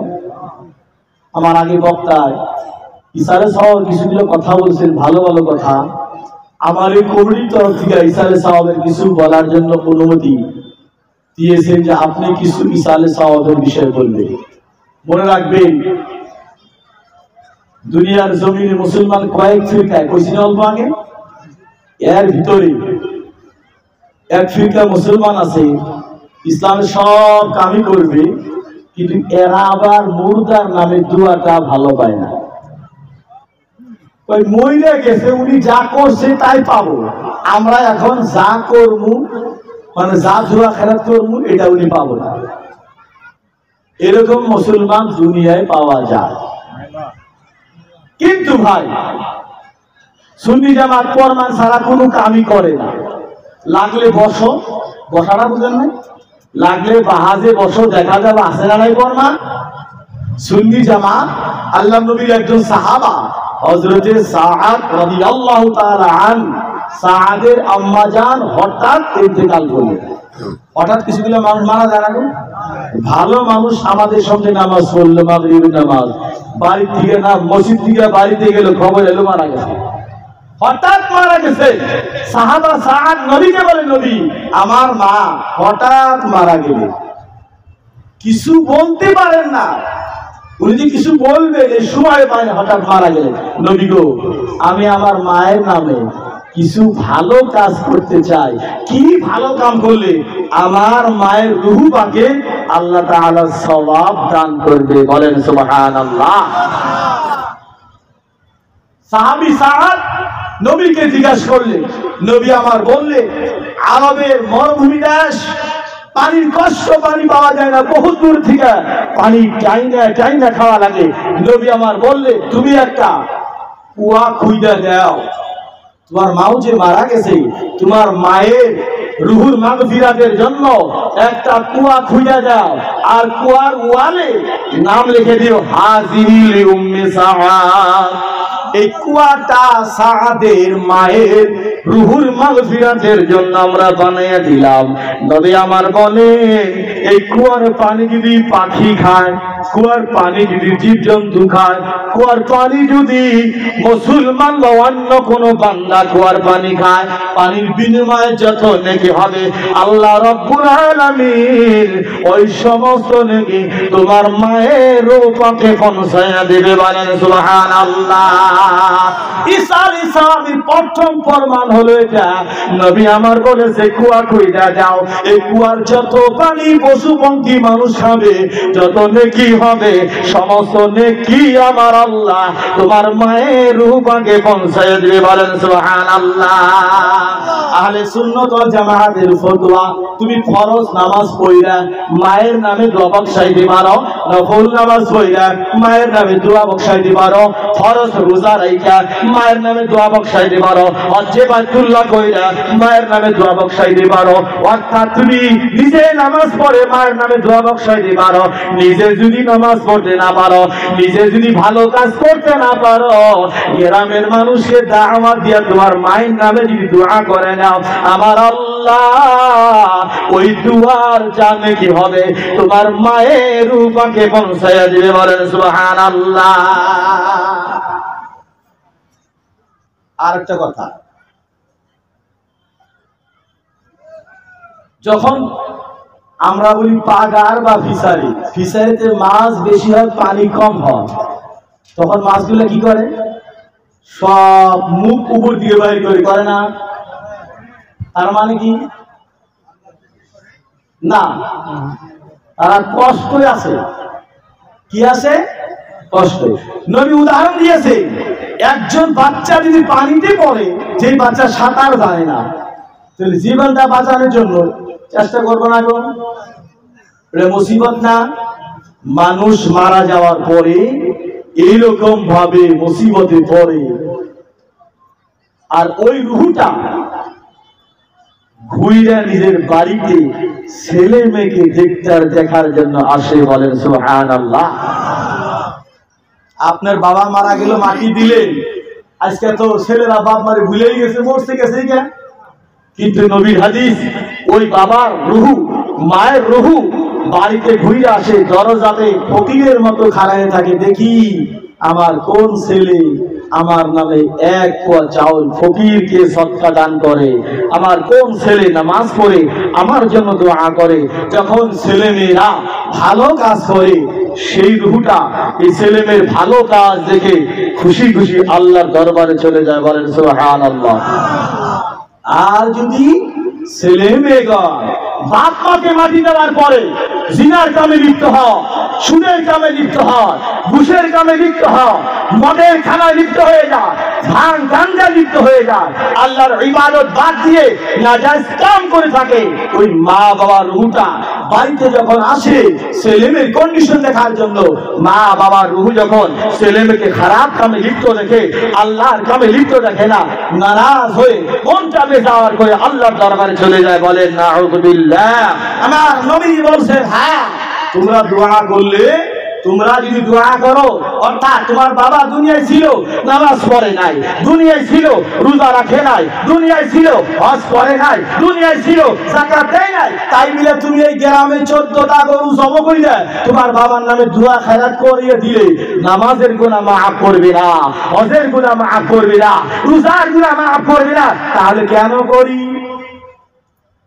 কথা বুঝাইছে? কথাটা বুঝছেন কিনা? প্রশ্ন বুঝছেন কিনা? তাহলে কেন বলি ভাই, আমরা এই জন্যই সমস্ত সদকায়ে জারিয়া ইসালে সালাম করি, যদি আমার আল্লাহ বাবা মার জীবনের গুনাহ মাফ না করে, যদি আল্লাহ মা বাবার কবরে শাস্তি দিয়েছে, আমরা যখন মা বাবার জন্য সদকা করব, আমরা যখন মা বাবার জন্য দোয়া খায়রাত করি, সালে সাওয়া করব, আমাদের দোয়ার বরকতে আল্লাহ যদি পরিপূর্ণ আযাব মাফ না করে দেয়, কিন্তু আমার আল্লাহ আমাদের দোয়ার বরকতে ওই আযাবটাকে হালকা করে দিবে। বলেন সুবহানাল্লাহ। কি করে দিব? তাহলে আমরা হালকাটা চাই কি না? কথা বুঝেন নাই ভাই? একজন বান্দা মুসিবতে পড়েছেন, তাকে যদিও তুমি উদ্ধার না করতে পারো, চেষ্টা তো করো। চেষ্টা করলে আল্লাহ ওই চেষ্টার সওয়াব তোমাকে দান করবো। বলেন সুবহানাল্লাহ। চেষ্টা বুঝছেন কি নাই? আপনার বয়স হলো 20 বছর, আপনার শরীরের ওজন 50 কেজি। একজন ব্যক্তি বাইক অ্যাক্সিডেন্ট হয়ে বাগানে পড়ছে, তার ওজন হলো 80 কেজি। 50 কেজি ওজনওয়ালা মানুষ 80 কেজি ওজনওয়ালা মানুষকে টাইনা কিন্তু ফিসার থেকে উঠাইতে পারবে না, টানে নিতে পারবে না। পারবো গো? আমার শক্তি কম, ওনার শক্তি বেশি। তারপরে আমার নিয়ত ভালো যে মানুষটা বিপদে পড়ছে, তাকে উদ্ধার করি। আপনি যায়া যদি মানুষটাকে টাইনা অল্প সরান, না পারলে তো চেষ্টা করছি। আমার আল্লাহ বলে এইজন বান্দা যদিও পরিপূর্ণ সহায় করতে পারে নাই, কিন্তু মুমিন বান্দাকে সহায় করার জন্য, চেষ্টা করার জন্য ওনার নিকটে যায়া অল্প টানাটানি করছে। আমার আল্লাহ এই ভালো নেকি, ভালো নিয়ত করে সহায় করার জন্য যাওয়ার খাতিরে আমি আল্লাহ ওই বান্দাকে সৎকার সমতুল্য নেকি দান করে। বলেন সুবহানাল্লাহ। তাহলে আমরা যারা ইসালে সওয়াব করি, আরেকটা কথা বলি, মানুষকে ভাত খাওয়াইলে খালি সওয়াব হয় না। নবী আমার বলছে পিঁপড়া যে আছে, পিঁপড়া আছে না, পিঁপড়াকে যদি কোনো ব্যক্তি সকালে ঘুমের থেকে উঠে অল্প চেনি ছিটায়া যায়, পিঁপড়া কিন্তু চেনি বেশি ভালো পায়। আমার নবী বলছে পিঁপড়াকে যদি কোনো বান্দা চেনি খিলায়া যায়, পিঁপড়া চেনি খাওয়ার বিনিময়ে আল্লাহ রাব্বুল আলামিন ওই বান্দাকে সওয়াব দান করে দিবে। বলেন সুবহানাল্লাহ। পিঁপড়াকে খিলালে যদি সওয়াব পাওয়া যায়, মানুষকে, মানুষ হলো আশরাফুল মাখলুকাত, এই মানুষকে যদি খানা খিলায়া শান্তি করতে পারো, মানুষ যদি দোয়া করে, আমার আল্লাহ বলেছেন ওইজন বান্দার দোয়া আমি কবুল করি, এবং ওইজন বান্দা যার নামে দোয়া করবে আমি আল্লাহ তাদের রোহর মাগফিরাতের জন্য তাদের আমল নামায় আমি সওয়াবটা পৌঁছায়া দেই। বলেন সুবহানাল্লাহ। কিন্তু নিয়ম আছে ভাই, নিয়মটা শুনে। আমি একবার কুলু আল্লাহু আহাদ করছি, কয়বার? কথা বলেন সবাই, জোরে বলেন কয়বার? কবর সম্মুখে নিয়ে আমি কুলুর সূরা একবার পড়ে আমি দোয়া করতেছি, আল্লাহ মানতেছর যত মানুষ মারা গেছে, অর্থাৎ অল দুনিয়ার ভিতর থেকে যত মানুষ মারা গেছে, আল্লাহ এই কুলুর সূরার নেকি তুমি সমস্ত মুর্দা বান্দাকে পৌঁছায়া দাও। আমি এটা দোয়া করলাম। আমার আল্লাহ বলে আমজাদ আলী, যতগুলা মানুষকে তুই পৌঁছায়া দিবি, তুই কিন্তু 1 লাখ পৌঁছায়া দিবি সমস্ত বিশ্বের মুর্দাগণকে। তোর মুখের কথার ওসিলায় এই কুল্লু আল্লাহ সূরার সওয়াবটা সমস্ত মুর্দা বান্দাকে আমি পৌঁছায়া দেব। বলেন সুবহানাল্লাহ। সমস্ত মুর্দা বান্দা যত নেকি পাইলো, ওদের সমতুল্য নেকি আমি আল্লাহ, তুই কুলহু আল্লাহ পড়নেওয়ালা তাদের সমতুল্য তোকেও আমি আল্লাহ দান করি। বলেন সুবহানাল্লাহ। খালি মা বাবার জন্য দোয়া করলে খালি মা বাবা পাই না বাবা, যেইজন ব্যক্তি দোয়া করলো আল্লাহ তাকেও সেই সওয়াবের ভাগী বানায়। বলেন সুবহানাল্লাহ। আমার আল্লাহ এবং আমার নবী বলেছে, যখন ছেলে মেয়েরা মা বাবাকে মাটি দিয়ে ভুলে যায়, আমার নবী বলেছেন ওই সমস্ত ছেলে মেয়ের রিজিক আল্লাহ তাআলা কমায়া দেয়। জোরে বলেন নাউযুবিল্লাহ। এটা বুঝছেন? এরা বুঝেন না? বাপ মারে মাটি দিয়ে আইলেন, জীবন আর গেলেন না, না জিয়ারত, না দোয়া, না কোন ফকির মিসকিনকে তার নামে দান, না কোন হুজুরকে দাওয়াত করে বাপ মার নামে দোয়া করেন, সব বাদ দিছে। নবী হাদিসে বলছে ওইজন বান্দা যিনি মারা গেল, ছেলে ফিরে গেল, ওই ছেলের রিজিকটা বাপ মাকে ভুলে যাওয়ার কারণে আল্লাহ তাআলা তার রিজিকটা কমায় দেয়। বলেন নাউযুবিল্লাহ। ছেলে কামাই খুব করে কিন্তু থাকে না। কথা বুঝাইছে কি নাই? ছেলে বাপ মারে ভুলে যায়, খুব কামাই করে কিন্তু থাকে না। ওই যে নবী বলছে বাপ মাকে ভুলে গেছে, অর্থাৎ বাপ মাকে মাটি দিছাও, মাঝে মাঝে তার সঙ্গে দেখা করিও, তাকে জিয়ারত করিও, তার নামে সদকা করিও, তার নামে ফিতরা কি কর, তার নামে কিছু কুরবানি করিও। যদি বাপ মার নামে তুমি 2 টাকা খরচ করো, আল্লাহ রাব্বুল আলামিন তোমাকে 20 টাকা দান করে। বলেন সুবহানাল্লাহ। ইসালে সাওয়াবের যেটা বয়স, আমার বাবার বয়স থেকে বেশি, 87 বছর বয়স আমার বাবারও হয় না। এই সমস্ত মানুষ ইসালে সাওয়াবের ভিতরে ঢুকে আছে না গো? ঢুকে আছে না আপনারা? বেশি কথা কইলে কথা হারাম। ইসালে সাওয়াবে ঢুকে আছেন, এটা হলো সাওয়াবের কাম। যারা টাকা পয়সা দিয়েছে, আজকে দোয়া খালি একলা আপনার বাবার নামে হবে না। যত মুমিন মুসলমান ইন্তেকাল করেছে, যখন মুনাজাত করবে, আল্লাহ তাআলা যারা টাকা পয়সা দিয়েছেন, কাম করছেন, মুখের দ্বারা সহায় করেছে, আল্লাহ সমস্ত নেক কামের বিনিময় এই সমস্ত নেকি মুর্দা মা বাবাকে আল্লাহ তাআলা পৌঁছে দিয়ে বলেন সুবহানাল্লাহ। 2 নম্বর কথা আমাকে বলছেন, বর্তমান আমরা মুসলমান মদ ভাঙ খুব খাই, তাই না গো? আমিও খাই, কি ভাবছে? লা হাওলা ওয়ালা কুওয়াতা ইল্লা বিল্লাহ। মুসলমানি মদ ভাঙ খায় কিনা? কেন কথা বলেন না? কারণ তাতে কি মদ ভাঙ খাওয়াটা কি ইসলামে চলে গো? হারাম। মদ খাওয়া হারাম, গাঁজা খাওয়াটাও হারাম, ড্রাগস সেটাও খাওয়া কি হারাম। ইসালে সব এত কষ্ট করে আয়োজন করছে, একটা সবক যদি 1 বছর নিয়ে রাখতে পারে, অমুক দিন হুজুরে বলছিল মদ খাওয়া হারাম, ড্রাগস খাওয়া হারাম, আর গাঁজা খাওয়াটাও কি হারাম। আপনি নামাজ পড়েন এক সময় মসজিদে, আর এক সময় গাঁজা খান, একবার নামাজ পড়েন আবার মদ খান, একবার নামাজ পড়েন আরেকবার আপনি কি খান? ভাঙ খান।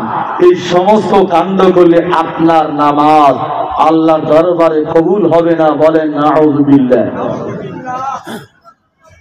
হারাম খাদ্য খাওয়ার পরে তাহলে হুজুর আমি তওবা করি, সকালে মদ খাই না, দুপুরে তওবা করছি, আবার আগামী সকালে আবার মদ খাইছি, এরকম তওবা চলবো?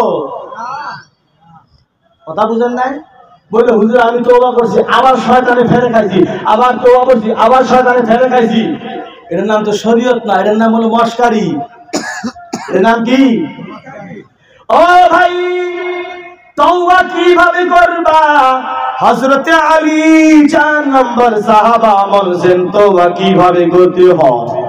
যেই কামের জন্য তুমি তওবা করলা, এই রকম নিয়ত করো যাতে আমার জীবনে দ্বিতীয়বার ওই কাজটা আমি আর না করি। এই নিয়তে তোমার তওবা করতে হবে, বলেন সুবহানাল্লাহ। হযরতে আলী রাদিয়াল্লাহু তাআলা আনহু এত সুন্দর বুঝায় দিয়েছে, গায়ের যে দুধ আছে, পাট আছে, পাটের থেকে গাখীর বাহির করলে দ্বিতীয়বার কিন্তু ওই পেটে আর গাখীর ঢোকান যায় না, যায় গো? গায়ের গাখীর বাহির করলে এখন আবার ওই পাটে গাখীর আগের মতো ঢোকান যাবে কি? জোরে বলেন। হযরত আলী বলেছেন যেমন গায়ের বাট থেকে গাখীর বাহির করলে দ্বিতীয়বার ঢোকানি সম্ভব হয় না, তোমরা গুনাহ থেকে এমন ভাবে তওবা করো যাতে জীবনে আর ওই গুনাহে তোমরা প্রবেশ করো না, বলেন সুবহানাল্লাহ। এমন ভাবে তওবা করে নাও। ইসালে সবের বৈঠক হয়ে গেছিলাম, সত্য হারাম। মুফতি সাহেব বলেছে আজকে নিয়ত করলাম বাকি জীবনে আর সুদ খাবো না। ও ভাই, সুদ খাইলে কি কি করবে এটা মনে রাখিও। তুমি সুদ খাইলা কি কর নাউজুবিল্লাহ, তুমি মদ খায় যখন বাড়িতে পাগলামি করবা, কোন সময় মেয়েরও খারাপ গাল দিবে, ছেলেরও খারাপ গাল দিবা, স্ত্রীকেও খারাপ গাল দিবা। কোন সময় স্ত্রী ভুল করে নাই তাও মারতে যাবা, বেটি ভুল করে নাই তাও মারতে যাবা, ছেলে ভুল করে নাই তাও মারতে যাবা। অর্থাৎ সেই বস্তুটা অনিশ্চয় করার দরকার ছিল না, তোমার মাথার কাম না করার কারণে ঘরও তুমি ভাঙতে পারো। পারে না গো? পারে কিনা? সেই জন্য আমার নবী বলেছেন মদ খাওয়ার অবস্থা তালাক করে যদি কোনো ব্যক্তি তালাক দিয়া যায়, কি কয় না কয় নিজেই বুঝতে পারে না, অর্থাৎ মাথায় দোকান করে না। মদ খাওয়ার অবস্থায় যদি স্ত্রীকে বলে, স্ত্রী রে আমি তোরে 1 তালাক 2 তালাক 3 তালাক দিয়া দিলাম, শরীয়ত মোতাবেক যদিও স্বামী মদ খায় তালাক দিয়েছে, তবু সেই মহিলার উপরে তালাক হয়ে যায়। সবাই বলে নাউযুবিল্লাহ। ও ভাই, এই ক্ষেত্রে মহিলার কোনো ভুল নাই, মহিলাই কোনো ভুল করে নাই। তুমি মহিলাকে কেন তালাক দিলা? ইয়ার গুনার জিম্মাদারি আল্লাহ তোমাকে বানাবে। আমার আল্লাহ বলল, মহিলাকে বিনা কারণে তুমি পিতারে তালাক দিলা, ইয়ার যত গুনাহ শুধু তোমার হবে, মহিলার একটা গুনাহ হবে না। কেন? মহিলা তোমাকে মদ খাওয়ার জন্য বলে নাই। আমার নবী বলেছে, আমার আল্লাহ বলেছেন মদ খাওয়া হারাম, কখনো তোমরা মদ খায়ও না। যদি কোনো বান্দা 1 2 3 5 ফুটা মদ খাইলো, অর্থাৎ মদ খাওয়ার অবস্থা দেখা পাইলেন বা উনার মুখটা গন্ধ করে প্রমাণ হয়ে গেল মদ খাইছেন, আমার আল্লাহ কোরআনে বলেন ওইজন বান্দাকে 1টা নয় 2টা নয় 50টা নয় 80টা জোড়া মাইরা তাকে তোমরা পবিত্র করে নাও। জোরে বলেন সুবহানাল্লাহ। কয়টা জোড়া মারবো? কয়টা জোড়া মারবো গো?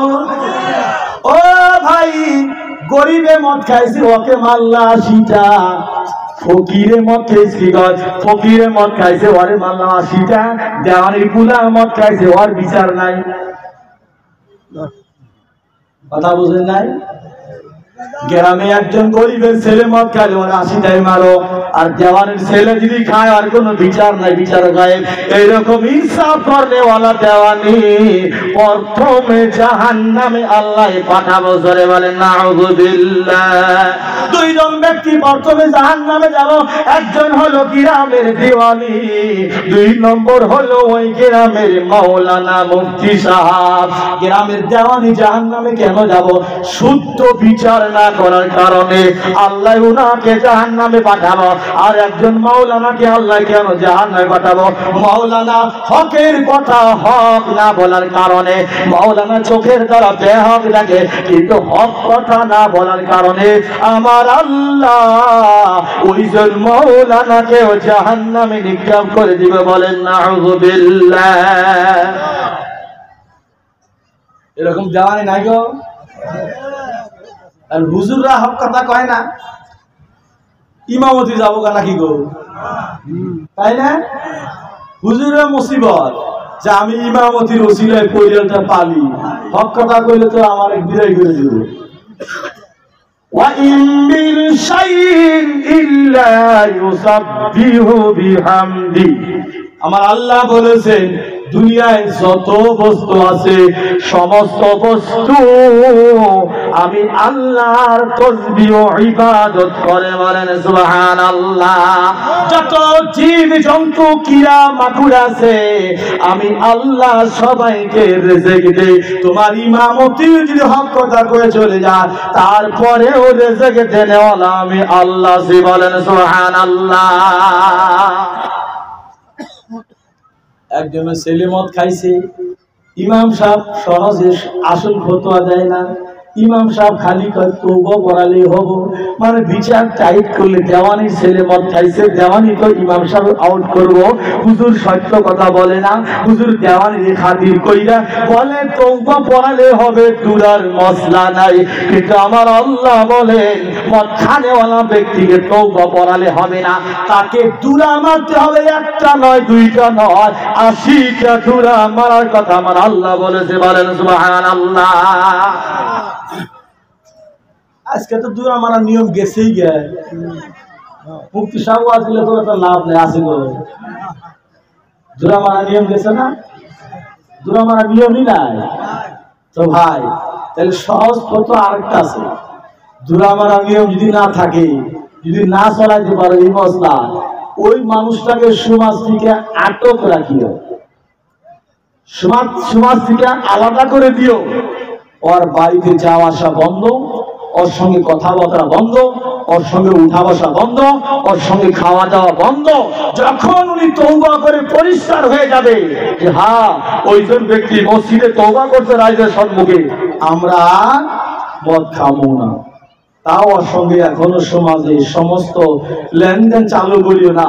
1 মাস 2 মাস ওনাকে দেখো যে এই ব্যক্তি 1 মাস 2 মাস পর্যন্ত মদ খাইছে, বলে না 2-3 মাস হয়ে গেলে মদ খায় নাই, তাহলে এইজন ব্যক্তির সঙ্গে আগের মতো সমাজ জামাত করিও। বলেন সুবহানাল্লাহ। ইসলাম এমন একটা বস্তু মানুষকে সহায় করার জন্য বলছে, আবার ইসলাম এমন একটা বস্তু কিছু ক্ষেত্র মানুষকে সহায় তো দূর কথা, তার শাস্তির কথা বলছে। বলে নাই?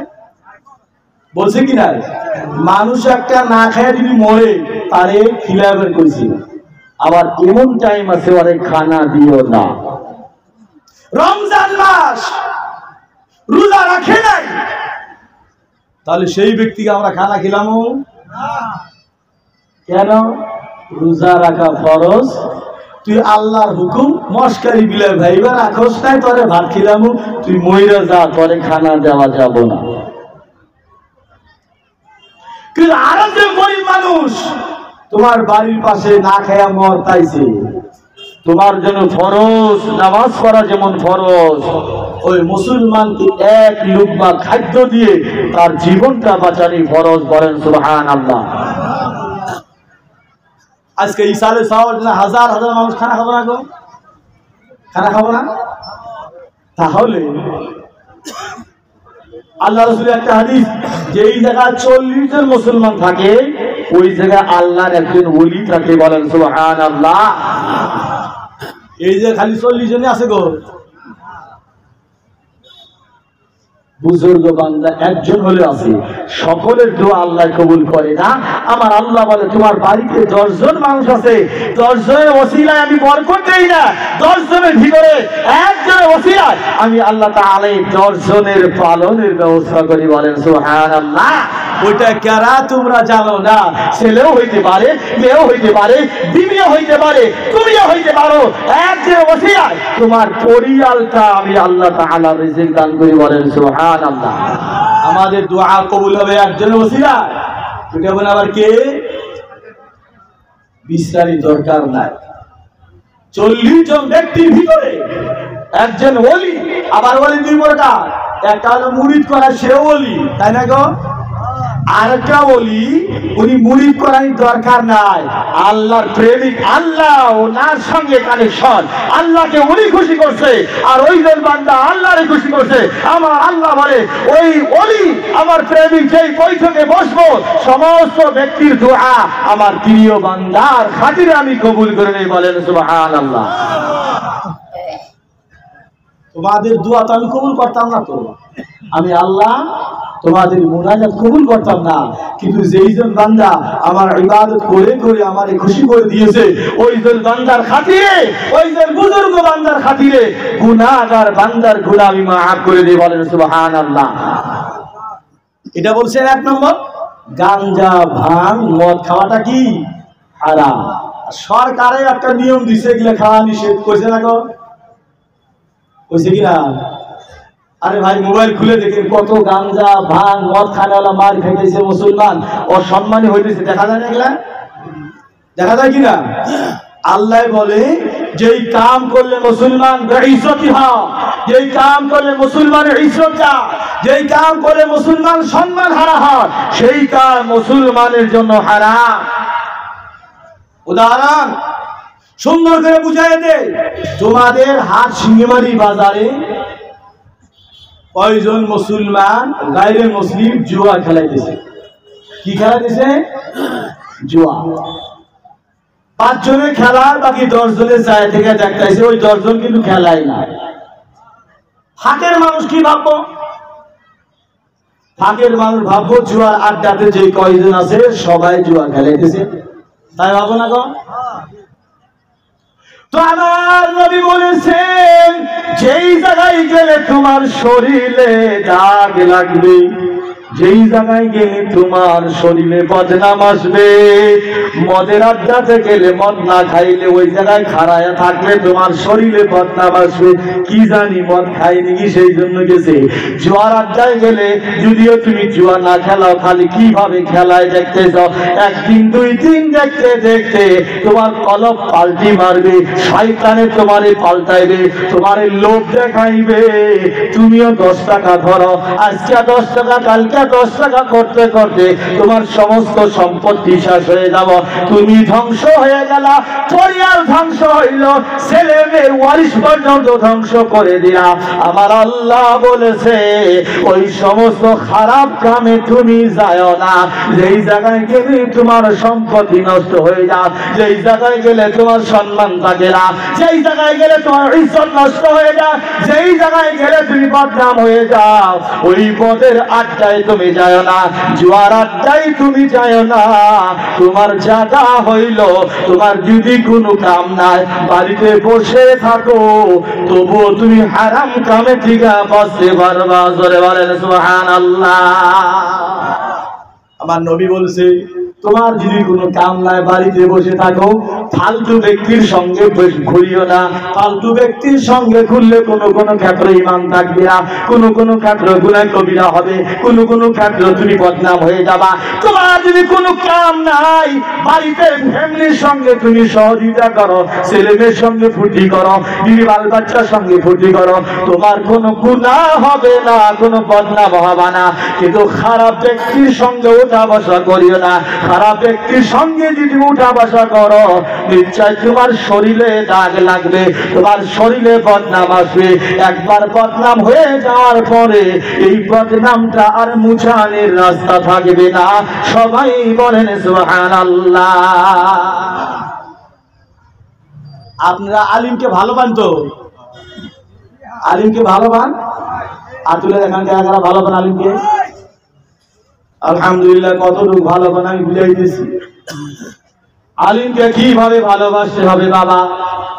আমার নবী বলেছে কোন একজন ব্যক্তি যদি হক্কানি আলিমের সঙ্গে মুসাফা করলো, ওইজন বান্দা আমি নবীর সঙ্গে মুসাফা করলো। বলেন সুবহানাল্লাহ। এখন মানকা সরে তো আলিমের হিসাব নাই। আর সিঙ্গিবাড়ি মাজারে দুনিয়ার টুপি দেখা যায়, আমার মনে হয় সবটি আলিম, সবটি মুফতি। কোনটা আলিমকে দেখলে তোমার নবীর মহব্বত পয়দা হবে? কোন আলিমের সঙ্গে মুসাফা করলে নবীর সঙ্গে মুসাফা করা হবে? কারি ভাই আমার, আলিম ওই ব্যক্তিকে বলা হয় যিনি কোরআন শুদ্ধ করে পড়তে পারেন, নবীর হাদিস শুদ্ধ করে পড়তে পারেন, হালাল হারাম সমস্ত দিকে বিছায়া বাইর করতে পারেন, তারপরে হালাল মোতাবিক চলেন, হারামকে বাদ দেন, শরীয়ত মোতাবিক যিনি আমল করে যায়, ওইজন ব্যক্তি হলো হক্কানি আলিম। ওইজন ব্যক্তির সঙ্গে মুসাফা করলে আমার নবীর সঙ্গে মুসাফা করা হয়। বলেন সুবহানাল্লাহ। আলিমের সঙ্গে যদি তুমি উঠা বসা করো, তাহলে আমার নবী বলেছে ওইজন ব্যক্তি কোন আলিমের সঙ্গে মুসাফা বসে নাই, বরঞ্চ আমি নবীর সঙ্গে বসলে। বলেন সুবহানাল্লাহ। হযরত রাবিআ বিন কাব আসলামী রাদিয়াল্লাহু তাআলা আনহু একজন সাহাবা ছিলেন। নবীর বাড়িতে গেলেন, নবীকে ওযুর পানি দিলেন, আবার নবী যখন পেশাব পায়খানা করতে গেলেন, পেশাব পায়খানারও পানি দিলেন। অর্থাৎ নবীর বাড়িতে যায় নবীর খেদমত করেছিল, নবীকে ওযুর পানি দিয়েছিল, নবীকে পেশাব পায়খানার পানি দিয়েছিল। নবী আমার পেশাব পায়খানা করার পরে, ওযু করার পরে ওইজন রাবিআ বিন কাব আসলামী রাদিয়াল্লাহু তাআলা আনহুকে বলল, হে আমার সাহাবা রাবিআ, তুমি আমার এত সুন্দর খেদমত করেছো, এখন তুমি আমার কাছে কি চাও তুমি বলো। জোরে বলেন সুবহানাল্লাহ। নবীর খেদমত করেছিল, নবী কি বলছিলেন? তুমি আমার কাছে কি চাও বলো। সাহাবা বলেছিল, ইয়া রাসূলুল্লাহ, আমি অন্য কোন বস্তু চাই না, আমি শুধু জান্নাতে যাইতে চাই। বলেন সুবহানাল্লাহ। সরে বলেন সুবহানাল্লাহ। আবার নবী বলল, আরো কি চাও? জান্নাত তো চাইলে বুঝলাম, আরো কি চাও? সাহাবা বলেন নবী গো আমি তো জান্নাত চাই। জান্নাত তো 8টা, 1টা 2টা 3টা না 8টা জান্নাত। আপনি নবীকে আল্লাহ অন্য জান্নাতে দিবে, আমাকে আল্লাহ অন্য জান্নাতে দিবে। আমাকেও যদি জান্নাতে দেয়, আপনাকে যদি জান্নাতে দেয়, আপনার জান্নাতটা উচ্চ জান্নাত হবে আর আমার জান্নাতটা তো অন্য জান্নাত হবে। কেননা আপনি হয়েছেন নবী, আপনার জান্নাত আলা মাকাম ওয়ালা হবে, আমি হয়েছি সাহাবী, আমার জান্নাত বেলেগ হবে। ও নবী গো 2 নম্বর বস্তু আমি চাই, যে জান্নাতে আপনি যাবেন আমি ওই জান্নাতে আপনার পিছনে পিছনে যাইতে চাই। জোরে বলেন সুবহানাল্লাহ। আমার নবী বলেন হে আমার সাহাবা, আমি নবীর খিদমত করে তুই যদি আমাকে রাজি করেছস, খুশি করেছস, তোকে আল্লাহ জান্নাত দিব। আমি নবী বলে দেই আমার পিছনে পিছনে তুই সাহাবী, আমাকে খুশি করার জন্য আমি নবী তোকে সঙ্গে নিয়ে আমি আল্লাহর জান্নাতে প্রবেশ করব। বলেন সুবহানাল্লাহ। ও আমার ভাইরা, আল্লাহর নবীকে যদি মহব্বত করতে চাও, আলীকে মহব্বত করিও, আল্লাহর ওলিকে মহব্বত করিও। আল্লাহর হক্কানি ওলিকে যদি মহব্বত করো, আসলে ময়দানে ওই ওলি তোমাদেরকে ছেড়ে একা জান্নাতে যাব না। আল্লাহর ওলি আল্লাহকে বলো রব্বুল আলামিন, এই সমস্ত বান্দাগণেরা আমার কাছে তওবা করেছিল, আমার কাছে বায়াত হয়েছিল, আমার কাছে মুরিদ হয়েছিল, আমি যা সবক দিয়েছিলাম জানে প্রাণে গ্রহণ করে আমল করেছিল। আল্লাহ আমি তোমার প্রিয় বান্দা ওলি, আমাকে দোস্ত বানিয়েছ, আমাকে জান্নাতে পাঠালি, একা একা জান্নাতে যাব না। আমার প্রিয় বান্দা মুরিদগণকে আমার সঙ্গে জান্নাতে দাও। যদি তুমি না দাও, আমি আল্লাহর ওলি তোমার প্রিয় বান্দা একা একা জান্নাতে যাব না।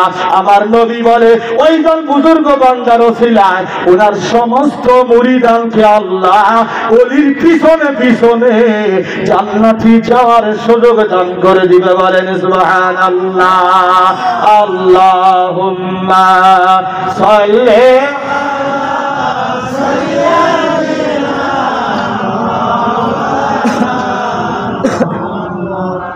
وعلى آل سيدنا محمد اللهم صل على سيدنا محمد وعلى آل سيدنا।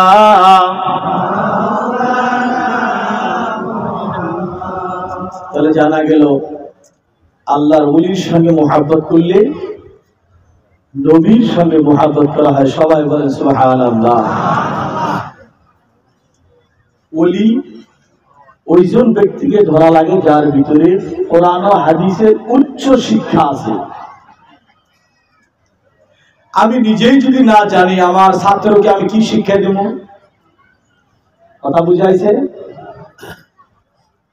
নিজেই যদি আমি সূরা ইয়াসিন বিছরে না পাই, মুরিদানকে কিভাবে করে বিছরে দেব? তাহলে আগে আমার থাকা লাগবে না অভিজ্ঞতা। যার কাছে বায়াত হবে 4টা বস্তু থাকা দরকার। পীরের ভিতরে 4টা বস্তু লাগবে। নাম্বার 1, পীরের সিলসিলা যাতে জারি থাকে। খিলাফত কে দিয়েছে তার কানেকশন জারি থাকে। উনি জানি একলাই পীর দাবি করে না, কে খলিফা জানি উনি হয়। 2 নম্বর, পীর যাতে ফাসিকে মুআল্লিম না হয়। ফাসিকে মুআল্লিম মানে নামাজ পড়ে না, পড়ে না। কথা বুঝেন নাই? 5 ওয়াক্তের ভিতরে 4 ওয়াক্ত পড়ে, আবার 1 ওয়াক্ত পড়ে না। এটা হলো ফাসিকে মুআল্লিম। দাড়ি মাঝে মাঝে কাটে, মাঝে মাঝে লম্বা করে, আবার কাটে আবার লম্বা করে, এক মূর্তিকা কম রাখে। ওই বিশ্বের চেহারা টুলটুলা হইলেও বায়াত হওয়া জায়েজ নাই। কটা হলো? 3টা না 2টা? 3 নম্বর, পীরের ভিতরে এতটুকু শিক্ষা থাকা দরকার যাতে শরীয়তের আহকাম পিসাব নিজে কিতাব খুলে বিছড়ায়া মুরিদানের প্রশ্নের জবাব দিতে পারে, বলেন সুবহানাল্লাহ।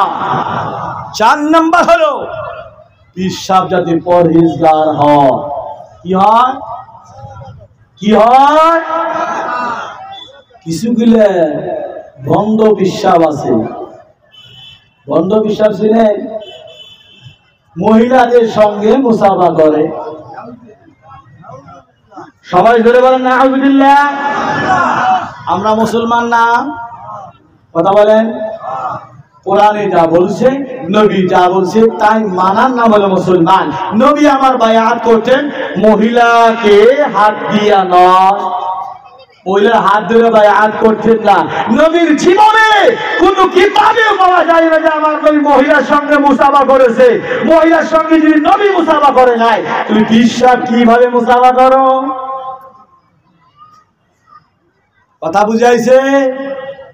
তোমার মুসাফা করার আগে মার সঙ্গে করো, মুসাফা করার আগে বিবির সঙ্গে করো, মুসাফা করার আগে দাদির সঙ্গে করো, নারীর সঙ্গে করো। কিন্তু অন্য একজন পুরুষের সঙ্গে তোমার মুসাফা জায়েজ নাই, হারাম। তুমি আবার হারাম কাম করো, কি এর বিশ্বাস? কথা বুঝাইছে? আহলে সুন্নাত ওয়াল জামাতের খালি দাবি করলে হবে না। নবী বায়াত করতে মহিলাদেরকে রুমাল দিয়ে, রুমাল ধরো। নবী ডাইরেক্ট কোন মহিলার হাতে হাত লাগায় বায়াত করতেন না। আর নবীর জীবনীতে আজও পর্যন্ত পাওয়া যায় না, আমরা পাই নাই কোনো কিতাবে নবী মহিলার সঙ্গে মুসাফা করতে। বরঞ্চ নবী আমার বলছে মহিলাদের সঙ্গে মুসাফা করা হারাম। আজকালকার জামানায় কোন পীর দাবি করে যদি মহিলার সঙ্গে মুসাফা করে, সেই পিসাবকে ভালো করে বলেন হুজুর এই মশলাটা বুঝাইয়া দিন। কথাটা বুঝাইছে? বুঝাইছে? আবার মহিলার সঙ্গে মুসাফা নিষেধ করছে নবী কেন? তার কারণ আছে। আমার বউটা কালা, আর পিসাব না আমার বউ কালা, মুরিদানের বউটা আবার সুন্দর। যখন 1 বার 2 বার 3 বার মুসাফা করবো, 3 নম্বর শয়তান থাকে। একটা পুরুষ একটা মহিলা হয় না? পুরুষ মহিলার সঙ্গে 2 জন, 3 নম্বরে শয়তান থাকে। এই পিসাব যত কামি লোক না কেন, 1 বার 2 বার 3 বার 4 বার এই মুসাফা করতে করতে মহিলার চেহারা দিকে দেখতে দেখতে হাতে টাচ করার কারণে শয়তানে কবকি এই মহিলার সঙ্গে আরো কাম করুন না কোথাও। কথাটা বুঝছেন কিছু? আমার নবী বলছে মুসাফা করলে তার নিকটে যাওয়ার রাস্তা পাওয়া যায়, লাহে লাহে নিকটে যাওয়া যায়। নবী আমার বলছে মুসাফাই হারাম, তার নিকটে যাওয়া বন্ধ হয়ে গেল, বলেন সুবহানাল্লাহ।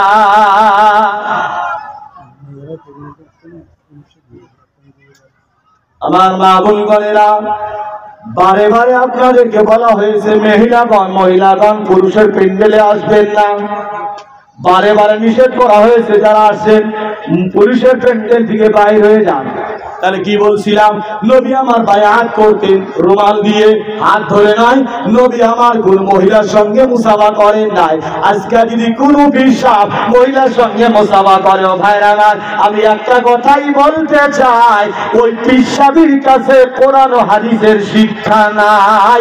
উনি হালাল চিনে না, হারাম চিনে না, ওনার কাছে বায়াত হওয়া চলবে না। নারে তাকবীর, নারে তাকবীর, নারে রিসালাত, নারে রিসালাত, নারে তাকবীর, নারে রিসালাত, নারে রিসালাত। ইসালে সওয়াব কি, ইসালে সওয়াব কি, ইসালে সওয়াব কি। নারে তাকবীর, নারে রিসালাত, নারে তাকবীর, নারে রিসালাত। ইসালে সওয়াব কি, ইসালে সওয়াব কি। নারে তাকবীর, নারে রিসালাত, নারে রিসালাত। ইয়া রাসূলুল্লাহ, আলহামদুলিল্লাহ সুবহান আলহামদুলিল্লাহ। জানা আমি যতটুকু বক্তব্য বসে যান, এখন বসে যান।